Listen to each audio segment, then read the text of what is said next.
Cheers and welcome back. We're going to be going fast in this one because a local football flavor, we answer all of your questions as you're giving it to us. That's one of the cool parts about us. Not only are you getting fancy expert advice from champion makers, we will not log off until we answer your question. So join us every single day this week, starting at 3:45, and we're going to be here to answer your questions. That being said, tonight's one of these days. We're on a tight window, so you're only getting us for about an hour, and we're definitely here to answer all your stuff up front, as we're busy so much we can't even stop our phones from going off, y'all. So, Bob, let's start with the obvious thing that we're going to get asked about 300 times today. What the hell's going on in Kansas City, and what should we do next?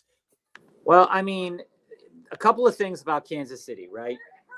Is that when we look at what's been happening, hey, Recon, how's it going, man? Love you, Recon. When we are looking at Kansas City as a team, what we talked about last week rings true. Hey, Mick, how's it going? Rings true today is that Worthy is going to be a player to own. Has to be.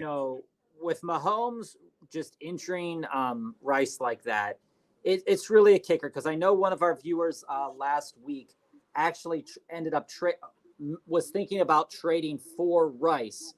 And, that's just a kick in the pants when you trade for somebody that gets injured the way that they did. Yeah, I mean, injuries happen. I mean, that's just unfortunately part of the game. There's three things that I want to think about here. Number one, Worthy is most likely going to be a must think about on a week-to-week basis as a flex or a wide receiver 3. I think he's higher than that, isn't he? I think that he's going to continue to take on the role of a deep threat, but also continue to, just as Rashee Rice last year just learned with Patrick Mahomes, I think we're going to start to see kind of that same learning cycle. Granted, they're not the same player, but I do think that when we think about Worthy, that his value long-term for the season with Rice's injury just got even better for him. Unfortunately, for Rashee Rice. Now, so here, let me ask you this, Bob. Yeah. Does this make you want to go out and trade for Hollywood and steal him off of someone's IR spot? Not really. I think that in a lot of leagues right now, if he is rostered in IR, I don't think he's worth it right now, because again, we don't really know when he's coming back. But I do think Worthy is the player to own. I also think that this bodes much better for Travis Kelce. We had a very doom and gloom outlook on Travis Kelce last week with Rashee Rice there. But the usage after that happened, when Patrick Mahomes had to lean in on Travis Kelce a little bit more, that looked really, really good. So I'm back in on Kelce. I think that Kelce is a guy that, is worth starting again for a significantly, it's going to be better for him. Also, I think that this does bode well for a guy like Kareem Hunt as well, where there's going to be a little bit more usage. We did see that Carson Steele got in the doghouse early in that game. And that was just a really, really disappointing for Carson Steele. So let's get to some of these questions here, Joe, and then we'll come back to Kansas City. Ishan, welcome. I have Etienne, Laporta, and Miami defense in PPR. Need 38 points. Am I cooked? I don't think you're cooked. I think it's very possible when we look at tonight's games that you could – Laporta, it could be tricky. And depending on scoring for Miami's defense, I think that you could make it close tonight. I don't want to get your hopes up, but I think you could make it close tonight because the Titans aren't a very good offense. Yeah, I mean, there's pick six potential there, my man. There's definitely pick six potential. When it comes to Laporta, the health is a concern for Laporta. They say he's good to go, ready to go with a full complement of snaps. I'm not 100% sold on that, but what I will tell you is that I think Achane could probably get about 25 points just by himself.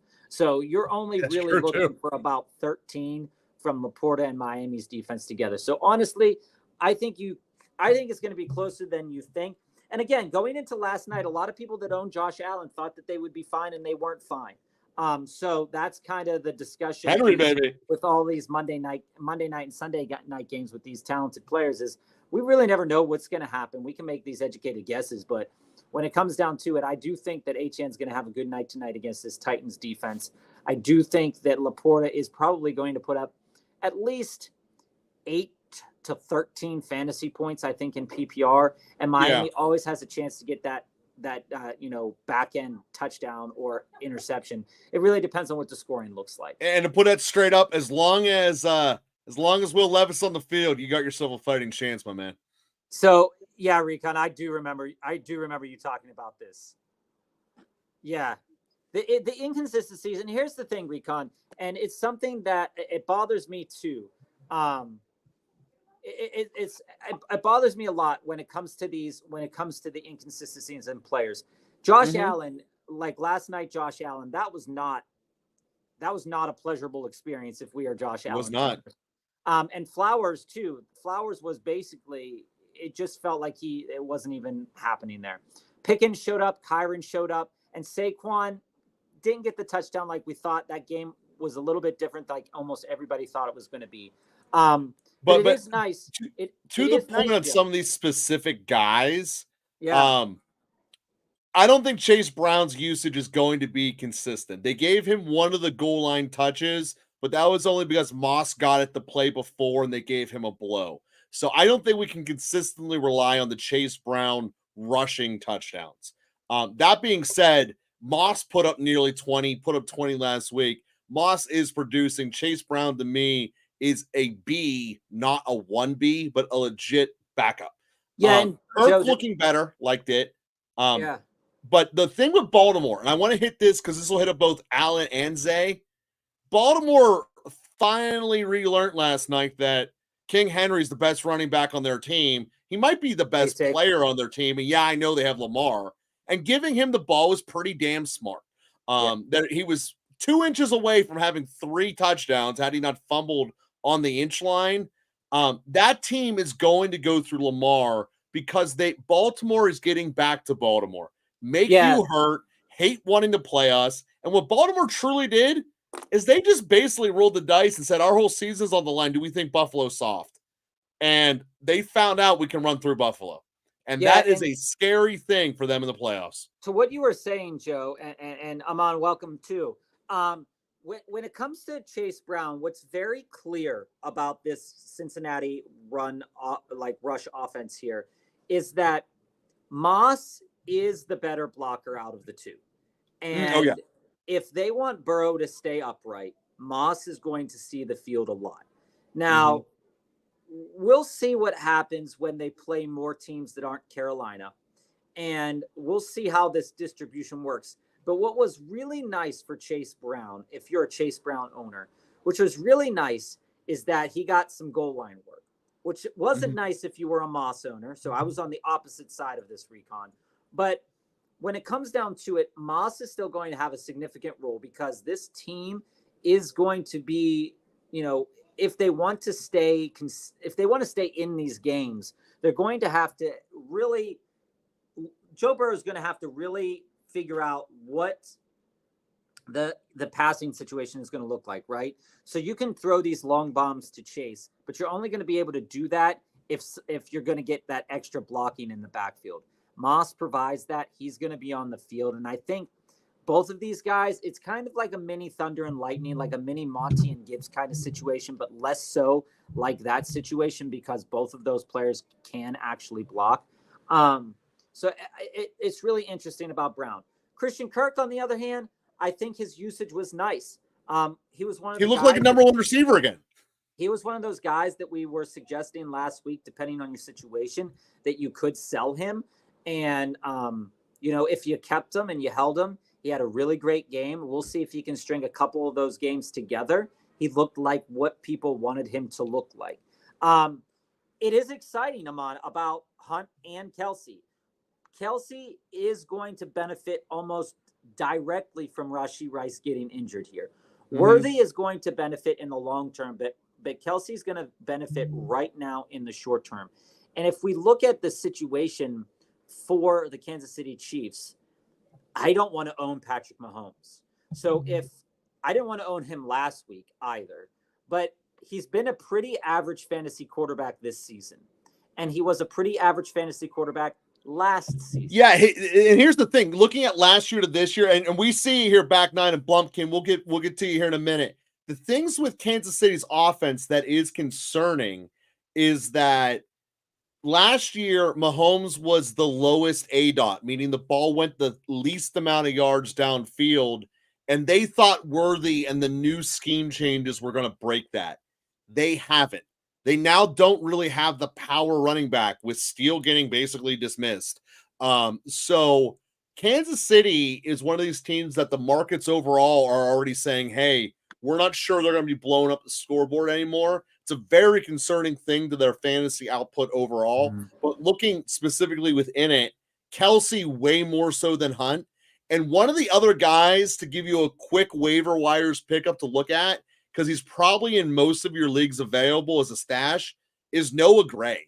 The reason for that is that we already saw Kelsey's on a pitch count, because the simple fact that Rashid Rice was taking those routes that he was doing. So the two players that are stacked to pick this up is either Juju, who immediately went in and played some of the roles, and the other one is Kelsey. But again, if Kelsey can't do it, because it looks like he can't, he is 37. He did just go off a bunch of eras. So maybe we got to look at who's eventually going to replace him, who, by the way, they cut a check to this offseason, which is Noah Gray. Kansas City already told you he's the heir apparent. It's worth making a stash to put Gray upon your roster. That's what I'm. That's definitely sneaky. And Aman, anything could happen. Anything could happen. I mean, Tyreek could be Tyreek. I mean, you can never discount 42 from Tyreek when the money in the season's on the line. We have seen crazier things happen in the NFL, like Juwan Johnson going off for 49, 46 points, depending on your league last week. You're in trouble, Mom. Let's be real here, bro. You're in trouble. You're in trouble, but crazier things have happened. Recon, to this point, week one, we were really big on going out and getting Kyren. And week two, I was a bit bigger on selling Kyren, depending on the value that you could get back. Mm-hmm. If you could end up selling Kyren for a more valuable piece, the volume was going to be there. But the one concern, actually the two concerns that we had here, was number one, the offensive line, and number two, the lack of pushing the ball downfield. Now, with what seems to be a modest pass game, they're still relying on Kyren as the heavy workload running back. In the past 2 weeks, he's getting good volume. He's continuing to get the volume. He is right now a piece that only if you can trade him for something really, really good should you trade him away. But that was a piece that if you really wanted to get something more, that we would recommend trading. Kyren is a dude. It's just the situation around him, right? Again, they played the Bears. That game was pretty ugly game overall. Caleb Williams still, was what he was. And it's just, I'm still starting him in every league. Like somebody on Reddit that I came across, because as I was snooping some of the message boards, they were like, oh yeah, I benched Kyren. And we're like, I'm sitting there going, what? Why would you do that? He's a starter. He's an every week starter. You don't. That's true. You don't bench him. Hey, Ricky, I love your question. We'll jump to it in a minute here. Recon, to finish up on it, because we're going to go through all the questions in order. Yeah. Recon, to finish up with yours, Kyren Williams single-handedly is why Sean McVay should be coach of the year this year. I mean, he's the epitome. Should have no reasonable outcomes from what he does, and it is completely working. I might never not own a Sean McVay player the rest of my life. This guy is just such a genius. This team, by all metrics, should be dead in the water, and they're not. I mean, they should look like Carolina did with Bryce Young. They really, really should. But McVay's keeping it from happening. Yeah, I agree with that completely. Beyond gross, dude. Welcome back, Nick. So, quick question regarding team update. 12-team PPR 1 and 2. Again, Nick, you always write it like, I love how you write your questions. Can you give us the info we need? Neighbors, Adams Rays, all hurt to a degree. Dell, JMO, Roman, Kittle, any advice? So here's where I fall on this.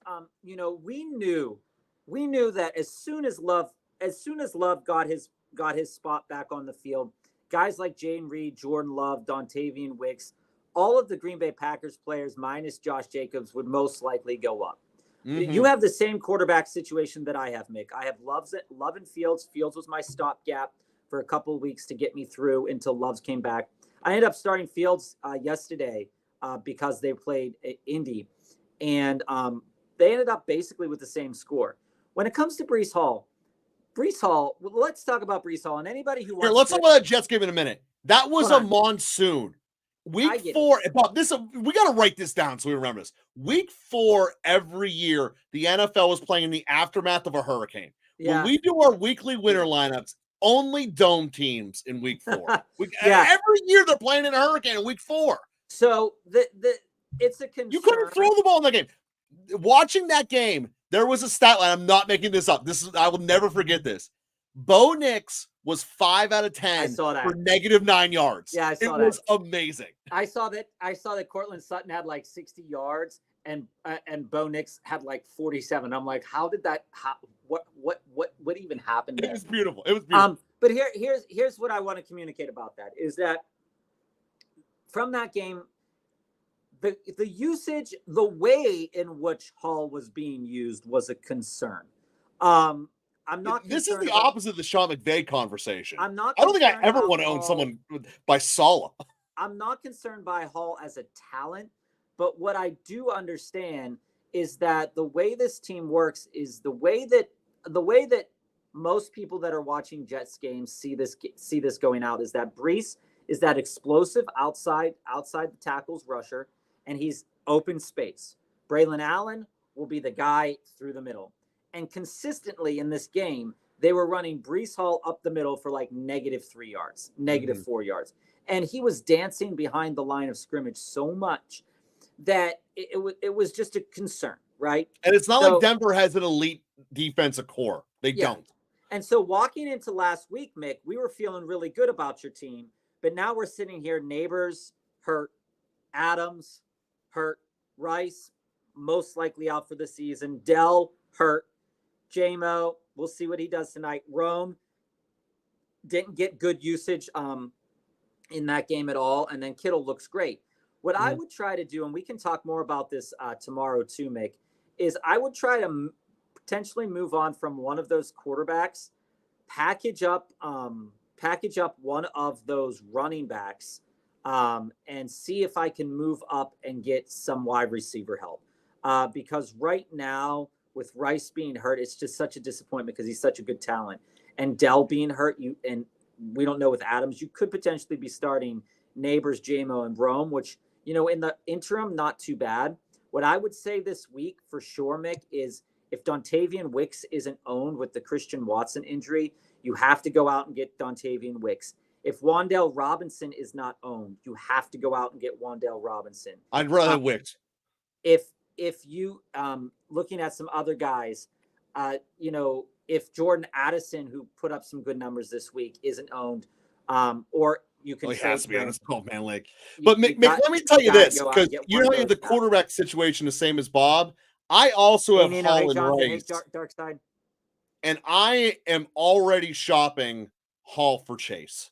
Because I have Irving as well, and I have no problem putting Irving in my starting line. Irving was questionable the entire season and gave you quality enough numbers as an RB2. That's what I just tell you, someone who has a similar enough team to yours.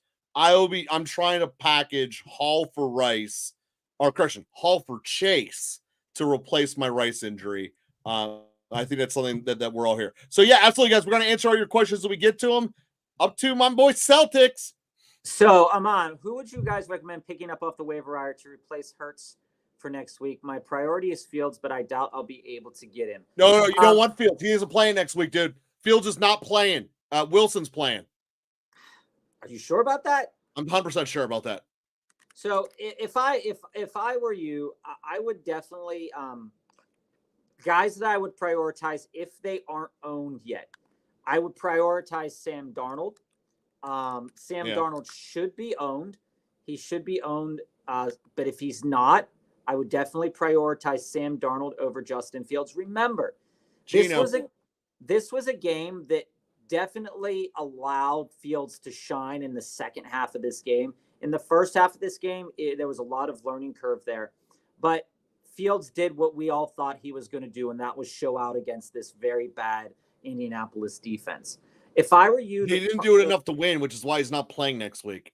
The quarterbacks that I would target would be if Geno Smith is available, I would go after Geno Smith. Again, if Andy Dalton is available, I would go after Andy Dalton. If Sam Darnold is available, I would go after Sam Darnold. Those are the kind of the three players right now that should be available in. Hey, send us who are the waiver picks available in your league, and we'll be able to give you a specific answer, Amon.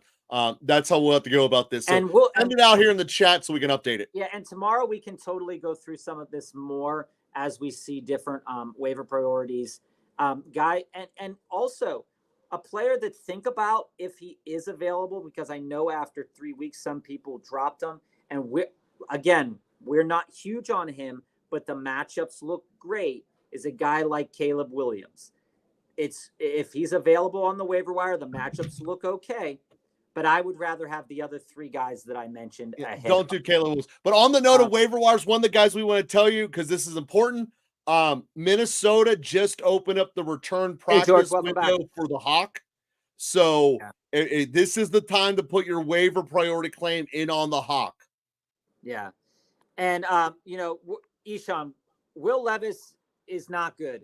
And Miami's defense definitely has a chance. Like I said, there's a very good chance that Miami's defense can score you a lot of points this week. Yeah, you're going to pick 6. And I think HN will be fine for that same reason. And we're all hoping that Laporta is due for a touchdown. Yeah. My man, I think that if Laporta gets you 15, you're going to make up your gap. Yeah, and Amon, to the point that we were just making about quarterbacks, I think out of those three guys, I would definitely, let's take a look at the schedule first, just to kind of see what's going around with Carolina here. But I will say that Andy Dalton looks really good, really comfortable with Carolina. Xavier Legette put up a good game. He does. They play Chicago. So I think that's a good spot if you're starting Andy Dalton. Andy Dalton is very likely to get over 200 yards and 2 touchdowns against Chicago there. Chicago is an early favorite in that game, but only by 3.5. I think that. Where is it, in Chicago or in Carolina? It's in Chicago. Where's Lawrence at? If we're looking at Seattle, like Geno Smith is playing the Giants in Seattle. That could be a real smash spot for Geno Smith. Herbert and Lawrence are the other two he has available. Where are they at? Right. When we look at Lawrence, it's in Indy.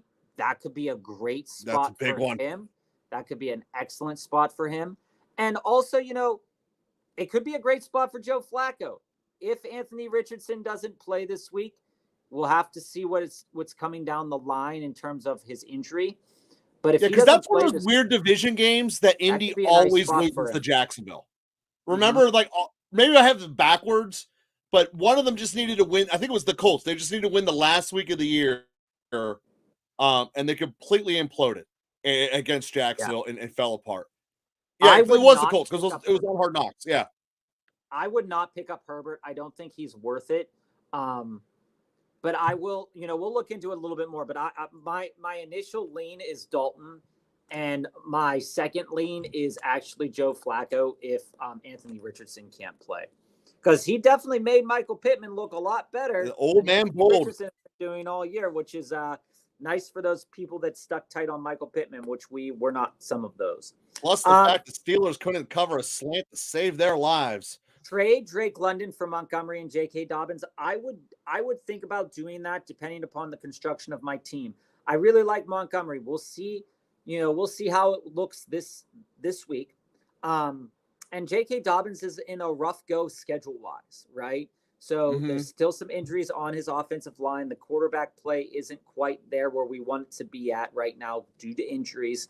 And I think this is a good buy low spot for J.K. Dobbins. And in terms of Drake London, in terms of what you're giving away in Drake London, I mean, he has some soft defenses coming up, though. He has a lot of soft defenses. But that being said, the only problem I have with this trade, actually, I think you're getting good value in Monty and Dobbins coming back. I just in general don't like it when two of the same position group comes back, because almost always you have to either do work of do a double trade, or you're going to have to cut someone. Well, it depends on what So you need. If you need running backs, and say if you can definitely put this in the chat. If you need running backs, I think that's a very valid trade to go after. you're getting good value, yeah. But if you are, if this would leave you struggling in the wide receiver room, because I'm thinking what your team probably looks like is probably something in the vein of a Tyreek Hill, Drake London kind of start. So if you're in that kind of start, maybe London is a good sell, and maybe you took Malik Neighbors in the 3rd or 4th round, and then Drake London is a sell for you. But if you don't have any kind of depth at that position, I would definitely want to kind of take a look at that a little bit more. Back 9. Who wins this trade? DJ Moore, Malik Neighbors for Drake London, Deontay Johnson, Justin Fields. I already have Stroud and Hurts. So which side are you on here, back 9? Because I have a lot of things to think about here. I think he's on the side that's moving Fields. I like the DJ Moore, Malik Neighbors side. Yeah. I have concerns about DJ Moore because he should be the lead dog in that team. And yesterday, Swift was the leading pass catcher. So that was really weird to see. It's a bad quarterback, dude. They can't throw the ball. Allen coming back, but Malik Neighbors, this is a nice enough package to put together to the Malik Neighbors owner. Again, Drake London is one of those assets that's worth moving right now. He's got 2 touchdowns. He's got 200 yards. He has the most targets on his team. But again, these targets aren't like wonderful, right? These games are not going Atlanta's way. They're giving up on the run kind of early in certain respects. And if I'm getting Malik Neighbors, I would want Malik Neighbors. Deontay has looked really good, though. But this is the type. Malik Neighbors is by far the best player in that trade. This is the type of deal that I would want. Malik Neighbors, this is going to sound weird because I'm about to compare him to a Hall of Famer, but he looks like Antonio Brown out there without the head case crap. So getting the best player in the trade by far talent-wise is better.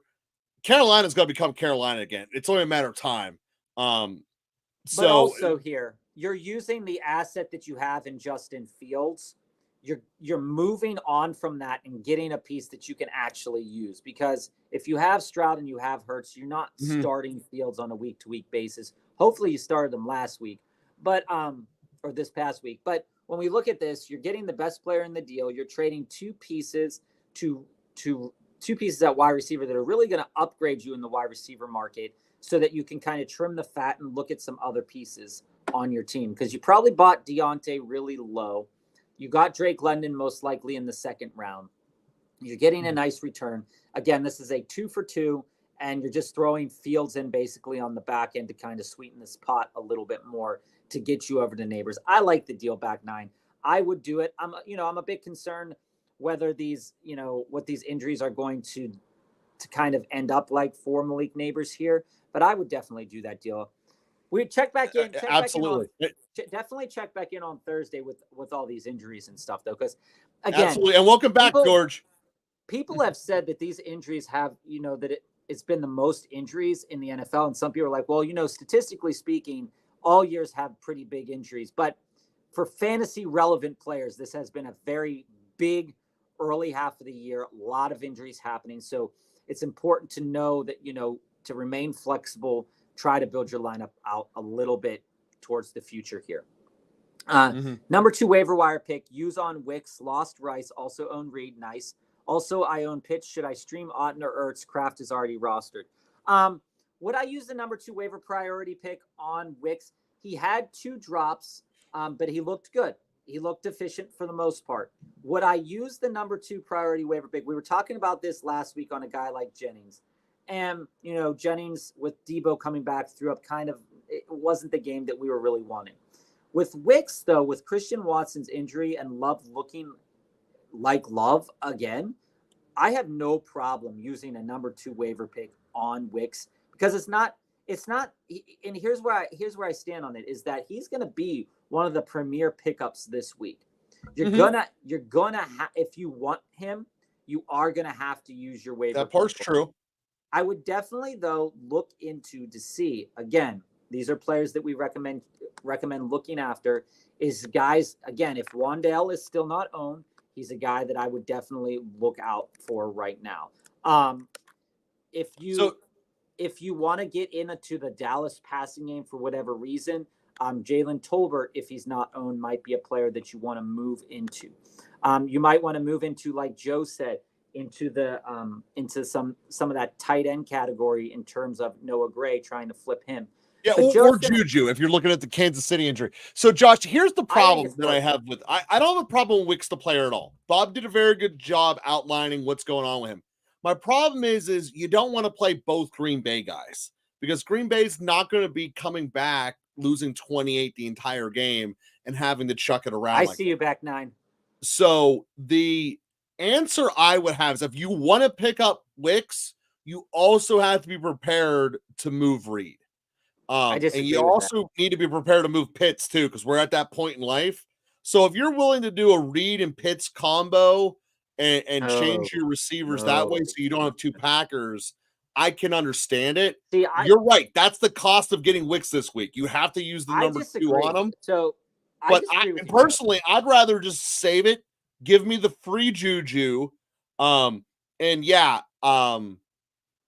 go Otten out of your 2 tight ends. So I disagree. So here's how I feel about that. I don't think you have to move Reed, and I think picking up Wicks is solid. Here's how I feel about this. This Green Bay passing attack is worth it. Yeah. Right? Especially with Christian Watson out for whatever time he's out. This is in the same. I say this in the same sentence because, Dark Side Down here, we mentioned, coaching is more important than the players. Jacobs is going to do good. The game script got away from them. When I look at this Green Bay team, I look at a group of pass catchers tied to a really elite level passing quarterback. And I'm okay if I'm starting the 2 of these guys because I think Reed is going to end up like I said last week, as a top 12, maybe even top 10 wide receiver by year's end. And I don't think we move on from Jaden Reed right now. He looks really good, really electric. Sure does. And with Wicks going into this season, we knew that Wicks was going to be one of those players that's going to rely a little bit more on that efficiency standpoint. So I use this waiver 2 priority.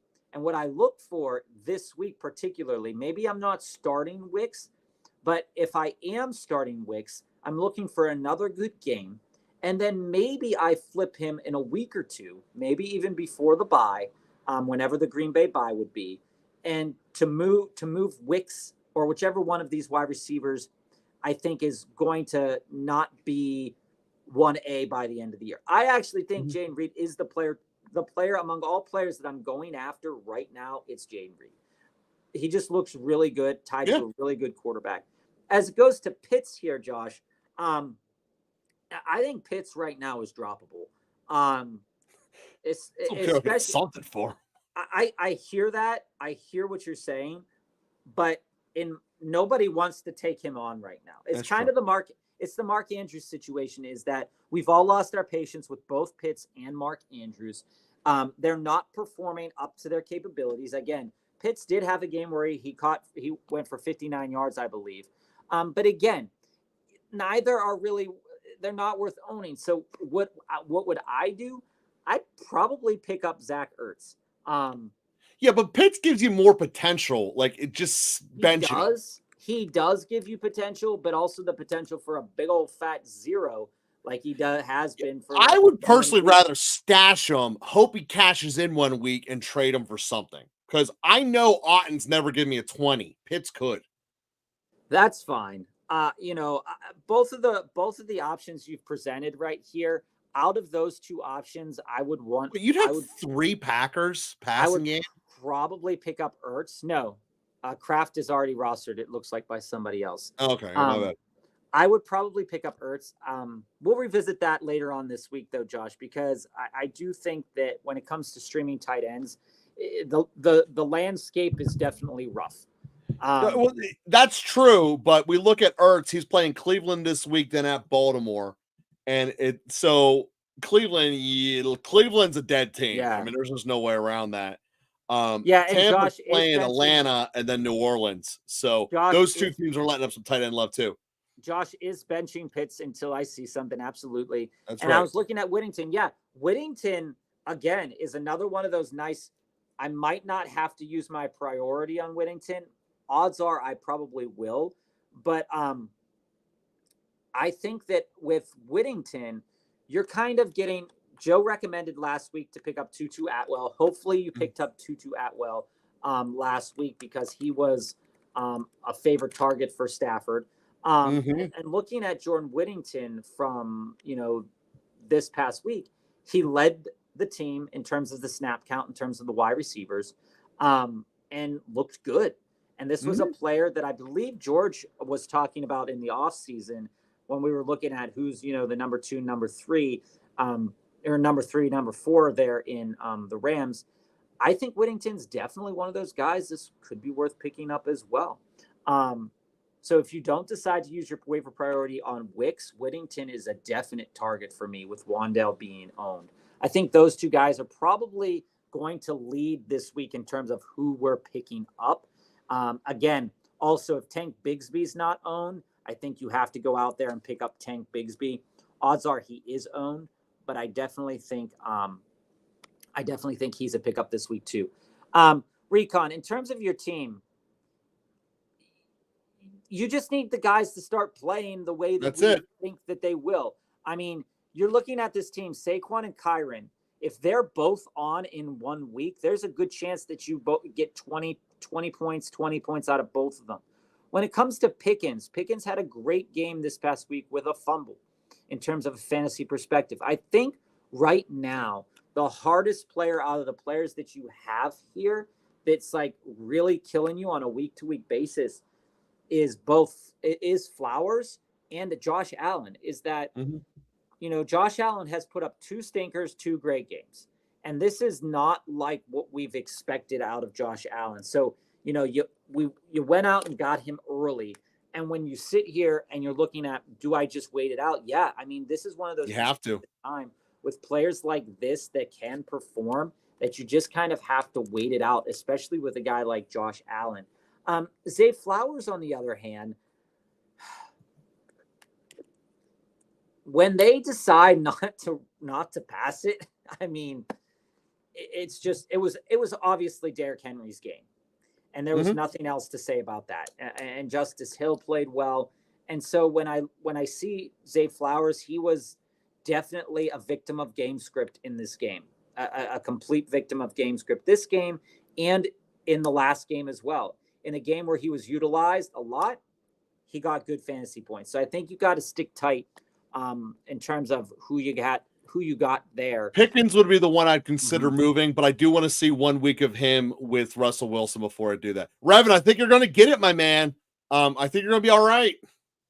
Yeah. Wait, come on. You need him not to do anything. Yeah, Revan, you're screwed. Sorry, I read that wrong. No, he's getting at least 7.5 tonight because he's going to fall himself in the end zone. When it comes to Ken Walker, Revan, ramping back up from the injury, the defensive line and the defensive front for Seattle are going to be in for a rough time this game because there was a lot of injuries to Seattle's defenders this week. And when we look at this game, I don't know if they're it's going to be a shootout. And I think when you're in a shootout, if you're worried about people scoring, it's troublesome. I think that Zach Charbonnet is probably going to still take a majority of the carries in this game with Ken Walker being injured. And actually speaking, Joe, Detroit's defensive line gives up the least amount of rushing yards to anybody. So I think this favors Zach Charbonnet in the passing game. And I don't think I think that Ken Walker probably goes off for like 45-ish yards. It only depends on if he goes in for the touchdown here. That's entirely it. Yeah, he's not doing it on yardage. He's not getting you to 76 yards. I just think he's going to score. He's one of my bets to score tonight. So, Ricky, I totally agree with you. That's you right. Can't keep playing Pitts. Do I try and trade Najee for Kittle? His running backs are CMC, Pierce, Spears and Irving, so I know he's desperate for a running back. I think it's a trade that you could probably make happen. It's worth it for both people. Najee has been, doing what Najee usually does at the beginning of the season, which is basically not showing up, doing a very modest amount of work. We thought he would have been electric in this Colts game. He absolutely should have been. Was just, not even considered for the longest time after the first half here. Once this might be the best time to trade Najee because there's a very good chance he's injured and hasn't been revealed yet. Yeah. So I think that trading Najee for Kittle right now is probably a good decision. I don't know if it gets accepted, but it's definitely something that will get you in the same conversation. You'll probably have to Pitts in it too. Yeah, you'll probably have to trade Pitts and Najee for Kittle, and I think that's a deal that I could totally get behind. Dark side, to your point here that we touched on earlier, coaching is vital. It is when we're talking about McVay. We talked about it. We talked about it with McDaniel a couple weeks ago. We talked about it with McVay this week and a couple weeks back as well. And in regards to Saleh and Nathaniel Hackett too, right? Is that you look at it and you say a well-coached team with electric players for far and away have the best chance of winning. But a well-coached team with average players has a better chance at beating a well-stacked team with a terrible coach. And so while I'm not saying Saleh is a terrible coach, I am saying Hackett is a terrible offensive coordinator. No, Saleh is. And I think that needs to be considered when we look at Breece Hall, who's an amazing talent, Braylon Allen, who's a great talent. You look at like what I was saying last week, I thought Lazard would have a smash game. He did well enough, didn't get into the end zone. But again, when you have a team that keeps passing it to Allen Lazard, but you're not using Breece Hall wisely or using Braylon Allen wisely, and then your number one gets shut down by Surtain, you're in for a rough sled of things. Coaching is really important. And that's why also when we look at what Green Bay did with Malik Willis over the last couple of weeks, is that Malik Willis is still not a great player. But good coaches, great coaches, bring out their best in the players that they have. Mm-hmm. And thankfully, the doom and gloom that we were thinking about for the Packers wasn't problematic as much, right? It was definitely a good. They made Malik Willis capable. Yeah. That's all coaching. I'm pretty sure I brought this trade up last week, but never accepted it. He countered 10-man full PPR. I'll be getting Jettis, JMO, and Swift for my Cup, Higgins, Brooks, and Chase Brown. Do it. That's a lot to give up. It is a lot to give up. Jettis, dude. It's over. But again, I think with the return of Justin Jefferson, again, I'm not really sold on Swift. I'll have to see a couple more games out of Swift. But, you're giving up Higgins. Brooks should probably be solid when he comes back, but Chuba also looks pretty good right now. So who knows? You don't know that, man. Oh, no, I'm not saying I know that. You don't know Brooks as a rookie is going to be solid coming off that injury. I said he could be solid. He could be solid. But when you say... I'm saying he won't be. If you could be, but you're getting a player that's definitely solid in Justin Jefferson, and he's playing right now, I think I'd do this trade, Nino. It's definitely buoyed. Oh, yeah. It's definitely buoyed by the Chase Brown great game that just happened. And there's a lot of names. There's definitely a lot of names in this deal. What I would try, I might not accept it right now, but I might accept it after this game tonight to see how JMO does, because I might want. You can't accept the midweek. The half of them already played. I understand that, but I'm saying when it comes down to it, when the week re-racks, I would definitely see, Bob. To me, JMO could go on IR tonight, and I would still take this trade. He could. I would still take it. He could definitely. But I don't think that's the case. I mean, it was just unfortunate what happened with Rashee Rice, and again, also with guys like Jonathan Taylor too getting injured. We'll see what happens. And dark side to your point here, Wilson isn't playing. Joe's speculating because they lost. They went from 3-0 to 3-1. No, it's only that. Tomlin has said from the beginning, once Wilson is healthy enough to practice, he will play. Yeah. Russell Wilson has the entire limited participation all last week. He's a full participant slated for tomorrow. He's going to play. I do think This is just listening to Tomlin. I do think that living in Pittsburgh here, we have been, when Tomlin talks the talk, he usually walks that same walk. Been saying this for 20 years. He's playing, guys. He always does what he says he's going to do, and whether that's run the ball into the ground, even if your main running back isn't getting any yards, he'll continue to do that. He's just that kind of coach. George, welcome back. Need Gibbs to make 18 plus points to win. I hope he has a good game. Flowers doomed me. Yeah, Flowers doomed a lot of people. It was supposed to be a better week for Flowers, and that didn't happen. I think that Gibbs is going to be solid enough tonight. Like I said, 18's hard though. Like I said, they're missing a lot of pieces in Seattle. This Gibbs could easily see in the first half, depending upon the splits in the first half here, you could easily see in the first half 4 for 40 yards in terms of pass catching and a touchdown, and like 30 yards rushing. Yeah, George, the best way for you to win this is Seattle has to score to make them keep throwing. Because if game script goes, they're up by 10, you're not making it. But if Seattle is bouncing back blow for blow, you will make it. Yeah, that is the way. That is the path. I mean, when you look at these trades, especially with big names, unfortunately, like if you were last week, we were talking about moving Gibbs moving him into Rice and somebody else. Unfortunately, Rice got hurt. I mean, that's the way that happens. This happened to me a couple years back, actually, where I was, I traded out of Devontae Adams and somebody else, and I tried to move into Derrick Henry because Derrick Henry is one of my favorite running backs, production wise and just player wise. And 2 weeks after I made the trade, Derrick Henry gets hurt. And another piece, who's the player in Oakland that ran over? Who was that guy? Ruggs. I don't know who it was. It was Terrell Ruggs, wasn't it? No, ran over people in the car. Yeah, I'm pretty sure that was him. It was Ruggs. Yeah, Henry Ruggs.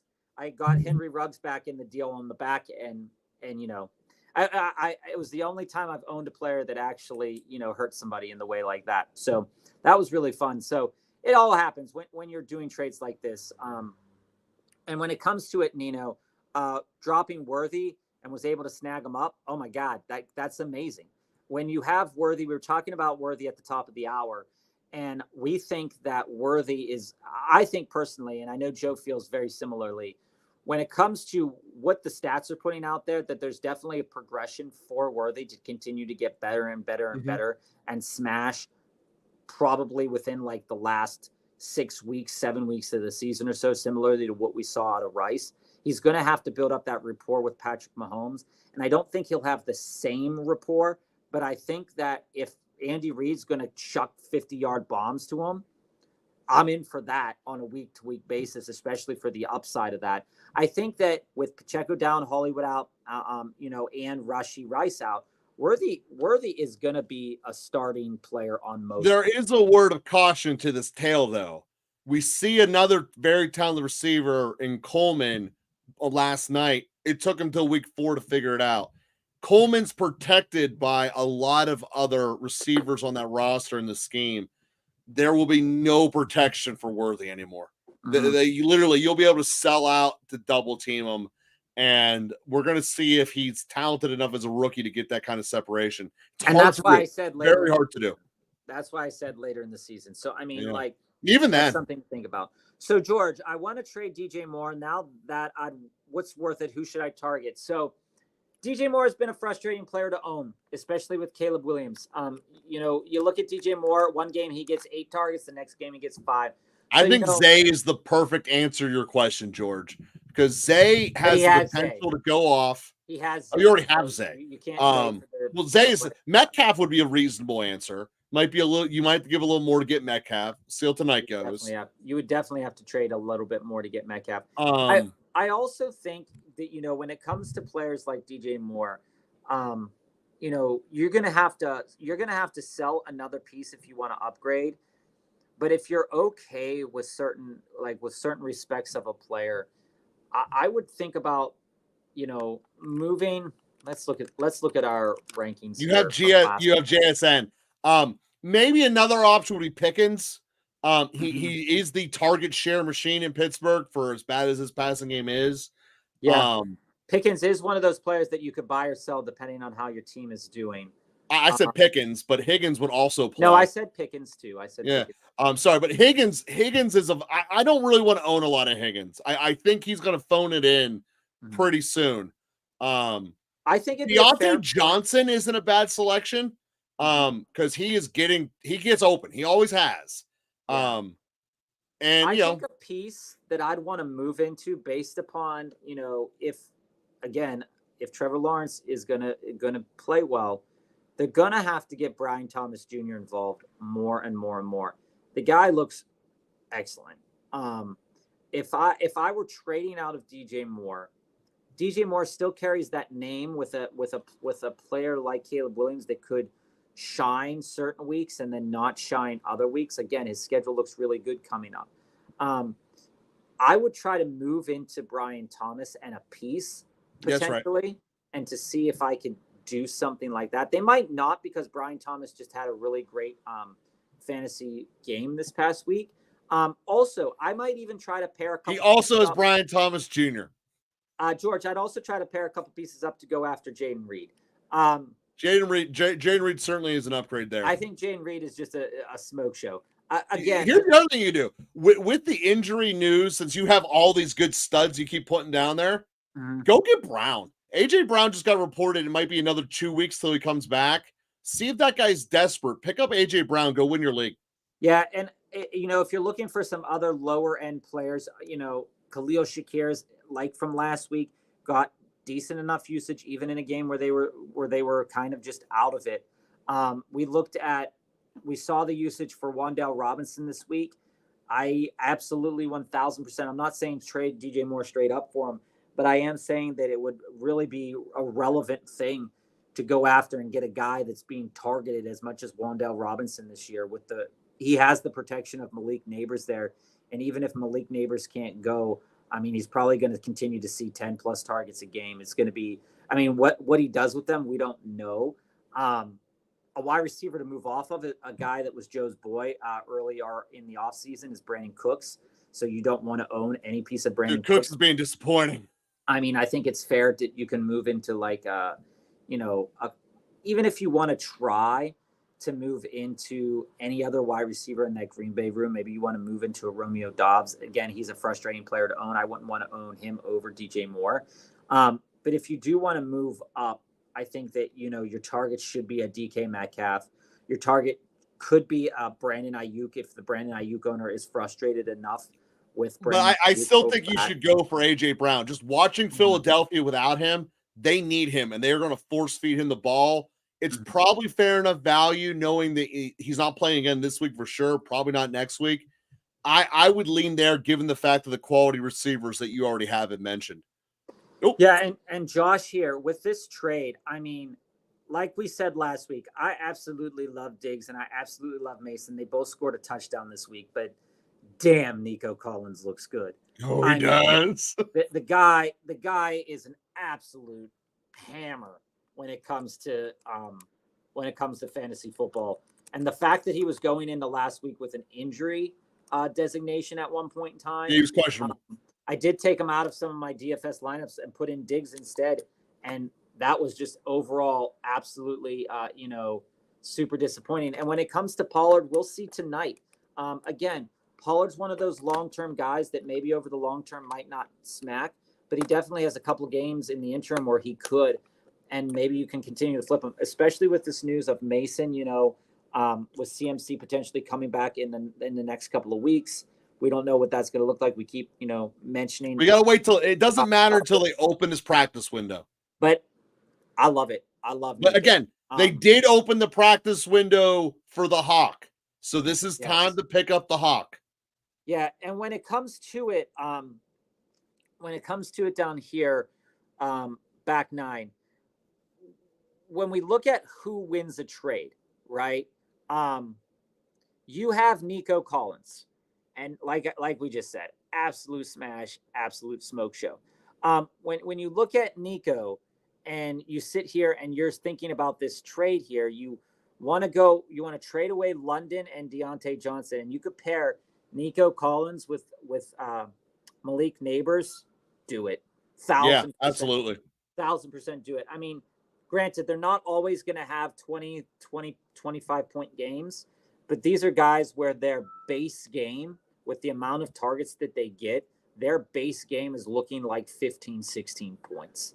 That's right. That is something that I want to buy into, because Deontay Johnson can easily go backwards.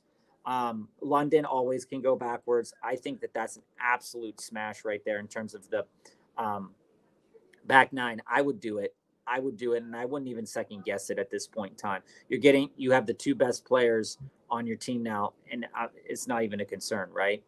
What about trading Brees instead of a Chase, 1-for-1, more of a package, 1-for-2, like a Godwin, Kamara, Taylor, Debo, Collins, Brian Robinson? You won't ever hear me saying no. These are just some examples I gave off looking at other teams' rosters. You won't ever see me saying no to Nico Collins. You won't ever see me saying no to Debo Samuel. And with Jonathan Taylor being injured with potentially a high ankle sprain, we'll know a little bit more about that injury as the week goes on. So, we'll talk more about that tomorrow. But if you're specifically asking for two out of this group to be equal to Bryce, I mean, it's to Brees, yeah. To Brees Hall. It's going to be Taylor, and the only way you're going to make it fair is, like, and a mid-tier receiver. Jonathan Taylor would be the running back equivalent, but I don't think you're going to. I think you're going to have to cross streams going into a different market, being the receiver market, to do it, which would be either Nico or Debo. But, and then you could do Collins and Robinson. I'd be okay with that. Well, here's the problem is that, right now people are unsure of what Brees is going to perform. Again, we all saw it. It was a monsoon game. There were, it was a terrible footing. There was a problematic usage for Brees Hall. Now, that's going to make a lot of people scared if you're trying to sell this week. I think selling this week is probably not going to net you the biggest return, but he's still the type of player caliber that if you're trading into, just for an example, right? This is a trade that I offered in our home league, in our 8-team home league.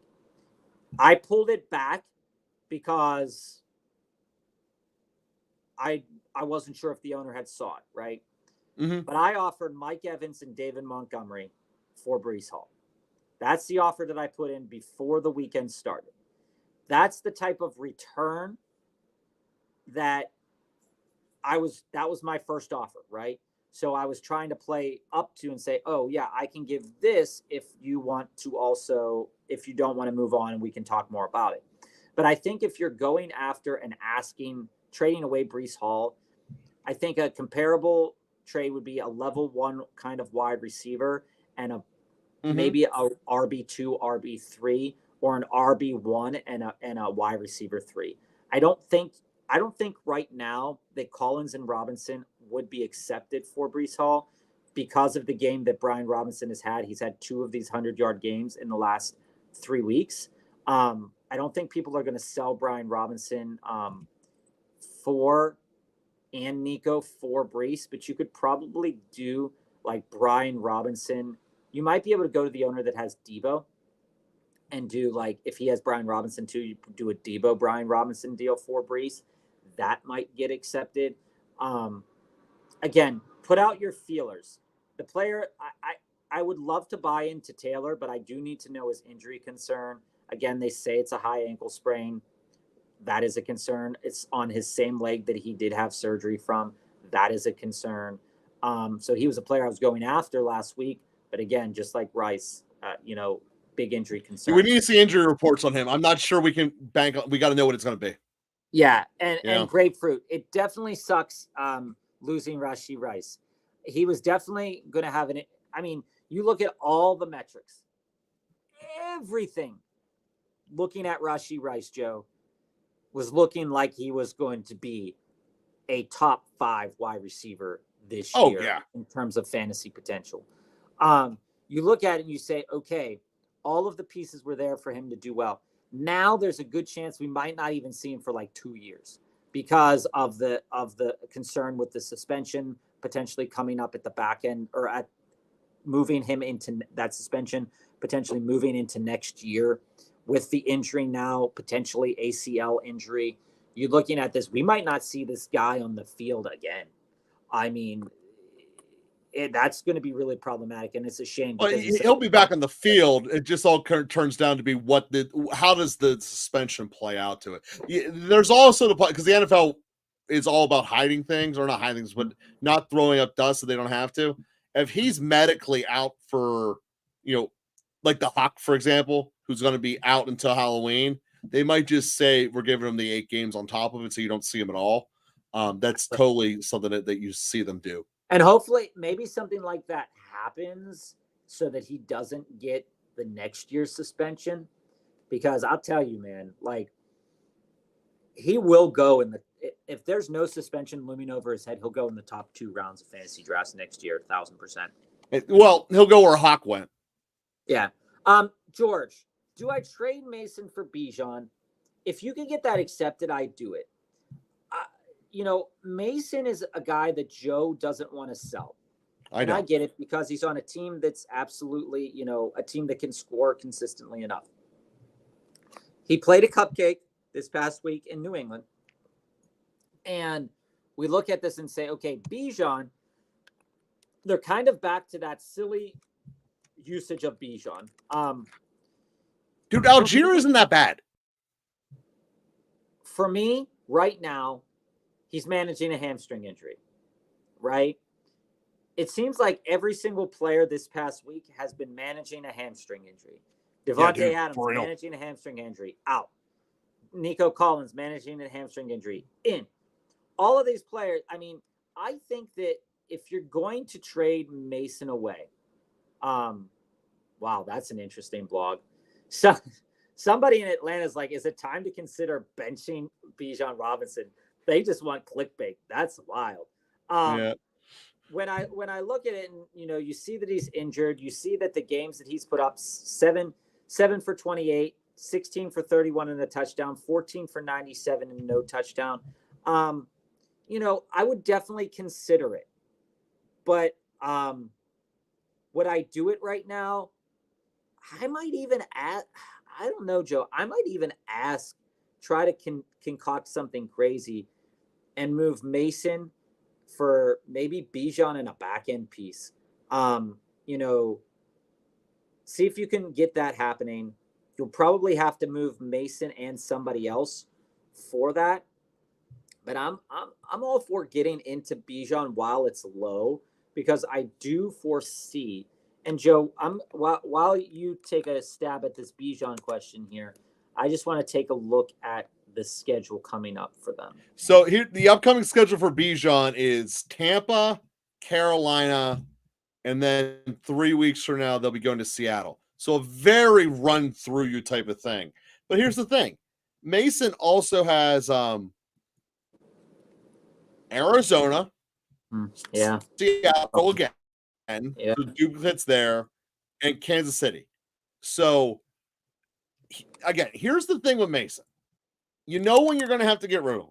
At that point, the kind of, it's like the game's over. You just got to ride him out. Hey, Elijah, if you are content on moving him, Bijan is going to be a better answer for the playoff push. So if you can get Bijan, I'm fine with that. He's probably one of the very few I would be okay moving for. But that being said, every week-to-week answer, Mason is going to be ahead of Bijan, which he keeps consistently being. Yeah. So you have to be confident enough in your team that without Mason, you're making the playoffs. Because if you're not knowing you're making the playoffs without Mason, you have to ride him to get into the playoffs, then you go from there. So that's how I would answer. Yeah. And George, I think you said you were 0-4. So if that's the case, you can't downgrade your team. You got to go all in and just hope for the inevitable, which is CMC sits longer. That's what I would say.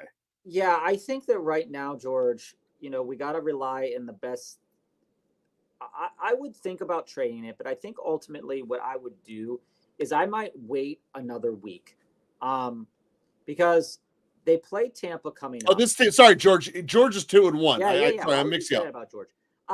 George, when it comes down to it, I think I would trade for Bijan probably in week 6. Okay. So, when we look at Tampa basically, was good enough against was good enough against Barkley. I'm just going back in and seeing how it fared here. Denver ran through him. Denver, yeah, Denver did run through them as well. And when we look back here, yeah. Hey, I'm all for waiting. So George, I guess it really comes down to the confidence level of the rest of your team. Is the fundamental answer. Bijan's going to give you a better return in the Jaden playoff. Daniels ran through them, yeah. So I that would be my answer to you, George. Is if you're 2-2 and you're confident that you're getting in the playoffs, knowing the rest of your league, there's no one running away with it who's going to be 4-0. You don't got 2 guys doing that. Your team is pretty balanced. I understand and I approve this trade. There's not many I'm willing to trade Mason for. Bijan's going to be on this list. And Bob, we're going to have to kind of hustle here because we're getting a lot of things shown us. Elijah, welcome back, man. With it being you skipped the question I want to see here. Do I have Ladd over Ridley for the rest of the season? Yes. Yes. We actually had Ladd over Ridley at the beginning of the season. And in July. And in June. Here's the good thing when it comes to Ladd. We had a question last week, which was better long-term over the course of the season, Ladd or Worthy. I put my money down into Worthy because of the better quarterback situation. Now it's different. Now it's a different question. It's different.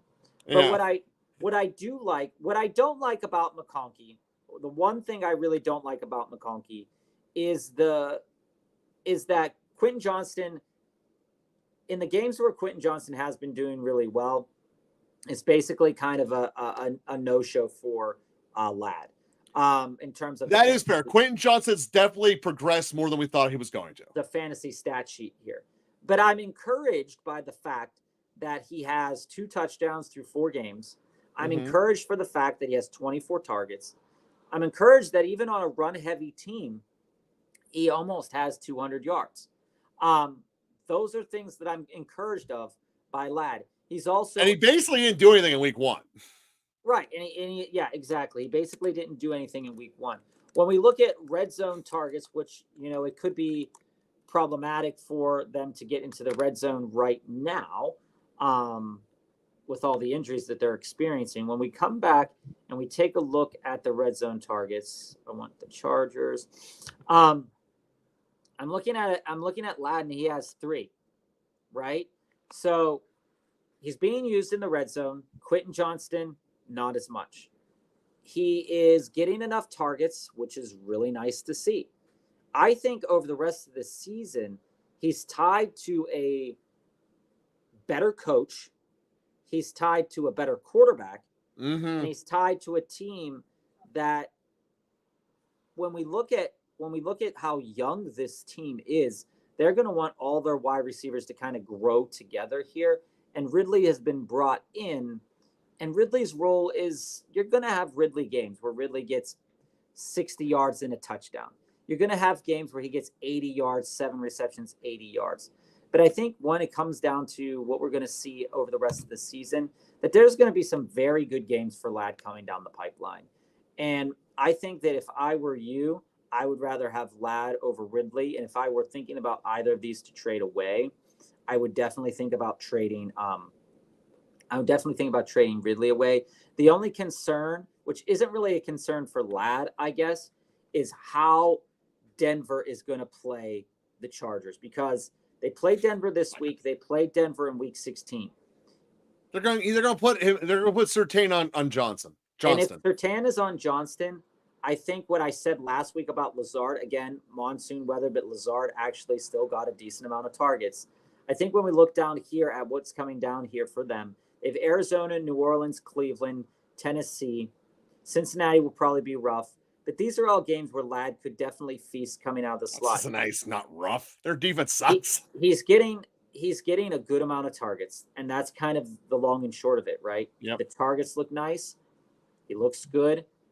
I think that he is a good play, at least as a back end flex right now, or as a flex 2, depending upon the matchup. That's how I feel about that. Thoughts on Tyreek and Hurts for Josh Allen and Bijan? Yeah, I mean, when it comes down to it, this is basically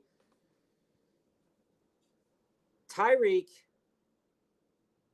I'd rather have Tyreek and Hurts. I just need to say that up front here. Yeah, if you believe that Tyreek is going to, that the quarterback situation isn't going to get better for Tyreek, I think it's, if you want to clear your mind that it'd be okay to move on from Tyreek, this would be the type of package that I would need to get back for Tyreek and Jalen Hurts, getting back, pieces like this. Would I do this trade? If I'm trading Tyreek and Hurts, I don't think I'd do that trade. I'd rather have Tyreek and Hurts over Bijan. How do you feel about that, Joe? I want to have Tyreek and Hurts. And here was the follow-up to that. But here's what I'll say, though. Here's what I'll say about Jalen Hurts. Jalen Hurts is never, and I want to repeat that again, never going to light the world on fire with his arm. Not without AJ Brown. Josh Allen can't. I think it's more likely, again, just going back to both of these players, I think it's more likely that Josh Allen throws for 3 or 4 touchdowns, but that Hurts will get maybe 2 touchdowns passing and a rushing touchdown. I think that's kind of the framework for both Josh Allen and Jalen Hurts. And we can talk more about these quarterbacks tomorrow, because there are tied to teams that we are invested in, both Philadelphia and Buffalo, for the long term of the season. Mm-hmm. And I think it's basically trading apples for apples in this case. But I'd rather have Tyreek. I do like Tyreek a little bit better. He clarified his question, Bob. That's why I clicked on the lower one for Elijah. So Elijah, 100%. Well, first off, welcome to the show, Elijah. Click subscribe and be with us more often. Garrett Wilson is 0% worth owning. He was and will remain to be the worst pick from the first round. We had a 4th round grade upon him. He will never produce at all. Do not trade for him. Well, yes. So I would not. So if I'm moving out of Pickens, I have to be moving into a really, really great player with upwards potential. If I'm moving out of Deontay Johnson, I really have to move into a player that has upwards potential. And for us, Garrett Wilson is not that type of player that we want to move into. Garrett Wilson is a talent. There's no doubt about it that Garrett Wilson. Yeah, so is Randy Moss in Oakland. Talented. But when I look at the situation that he's in, is that until that coaching staff makes better decisions, it feels like the second and third pieces are the pieces to own for the Jets, right? It feels like that the Braylon Allens and the Lazards and the Mike Williams are the players that I'd rather own, because the coaching staff, it's just super frustrating. And I don't want to trade a player like Pickens, who, depending on what the quarterback situation looks like, if Russell Wilson comes in, he could be a smash with Russell Wilson. If I'm trading out of Pickens, right? Like I said to the viewer last week, if I'm trading out of Pickens, I have to, at that point in time, it was moving into a guy like Rice, right? The trade was Gibbs and Pickens for Rice and Singletary. A guy like Rice is one of those talents that, like we said, is a top 5 end of season player, but got hurt. Singletary will get you through a lot of weeks, not last week because he played like crap, but will get you through a lot of weeks. When I look at Deontay and Pickens, these are 2 players right now that I value more than Garrett Wilson, and I don't want to trade both of them for Garrett Wilson. I think that's a bad deal, especially with Pickens' talent level and Deontay Johnson's talent level. I don't want any part of Garrett Wilson, not even a part. And coming back up here to Amon here, yeah, we said this a couple weeks back. Rachaad White, we know who he is, and he is the least efficient runner on a team that, quite honestly, looks better without him. Yep. Playing. 10 rushes for 49 yards, two receptions. So even the receptions weren't there this week, right? Mm-hmm. I'm all out on Rachaad White, and unfortunately, you have to hold him. Or cut him. To hold him. I don't think you can cut him, but unless there's a good option on the waiver wire for you, because if you cut him, if you drop him, there's always that weird back end chance that goes to the back of my mind. But what if he goes off for 3 touchdowns? And I don't really want to deal with that unless I'm cutting him for a guy like Wandale, unless I'm cutting him for a guy like Tank Bigsby. I think that Rachaad White is a hold until something like miraculous happens, right? KJ, good to have you back. Should I drop Juwan Jennings for Josh Downs or keep Jennings full PPR, have injured Kupp on the roster? I think it's worth thinking about this week based upon what we saw, at least in the first half there, from Joe Flacco and Josh Downs. So we need to know if Richardson's playing or not. Yeah. To truly answer this question, because Josh Downs is a good possession receiver, and he's a good alternative to Pittman. What we saw to Pittman, which was unique compared to last year, his average per catch was much higher than it was last year. So I look at this and say, if first off, if Richardson's playing, you don't want anything with Josh Downs. Again, we kind of went through the receivers a little bit earlier here, KJ. We just saw you jumped in a little bit later. But the kind of guys you want to look for, Wicks, Juju, are both going to be better upgrades than both of those two guys. I'm partial this week to Juju. Bob's not quite there with me.